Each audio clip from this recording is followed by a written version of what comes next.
অনেকদিন পর একটা বিয়ের নেমন্তন্ন পেয়েছি, তো সেই জন্য রেডি হয়ে নিয়েছি, যাব হচ্ছে বিয়ে বাড়িতে। এখন বাজে রাতের 8টা, ঘরের তালা তুলা সব দিয়ে নিচ্ছি। বাবা শুধু বাড়িতে থাকবে, বাবা যেহেতু শরীরটা ভালো না, তো মা খাইয়ে দাইয়ে ঘুম পাড়িয়ে দিয়েছে, মানে শুয়ে দিয়েছে, এখনো ঘুমায়নি। তো চলে এলাম বিয়ের এখানে। আর আজকের ওয়েদারটা বেশ সুন্দর, মানে ঠান্ডা ঠান্ডা বেশ হাওয়া হচ্ছে। আর মেয়ে আসতে না আসতে ডিজেতে দেখো কেমন নাচতে শুরু করে দিয়েছে।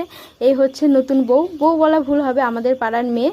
তো দেখো খাবারের এখানে চলে এলাম, দিয়ে দিয়েছে ডাল, ছোট মাছের চচ্চড়ি, পাঁপড় ভাজা, স্যালাড, লেবু, তারপর বাটা মাছের শস্য বাটা করেছিল, তারপর মাছের ঝোল, চাটনি, দই, মিষ্টি, সব কিছুই সুন্দর হয়েছিল খেতে। কিন্তু তার মধ্যে আমার দইটা বেশি ভালো লেগেছে। আর মিষ্টি দিয়েছিল 2 রকমের। আর মেয়ের নাচা এখনো শেষ হয়নি, যাওয়ার আগে আগে আবার একটু নেচে নিল। 11টার দিকে বাড়িতে চলে এলাম। আর আমার বিছানার অবস্থা দেখো, ছোট বাচ্চা থাকলে যা হয়, যতবার বিছানা গোছাই ততবার এলোমেলো হয়ে যায়। চলো এখন বিছানাটা করে নিই, মেয়ে যেহেতু ঘুম পেয়ে গেছে। আর আমি এক তুড়ি মেরে বিছানাটা করে নিলাম। তো আজকের মিনি ব্লগ এইটুকুই। ভালো লাগলে অবশ্যই লাইক, কমেন্ট, শেয়ার আর সাবস্ক্রাইব করুন।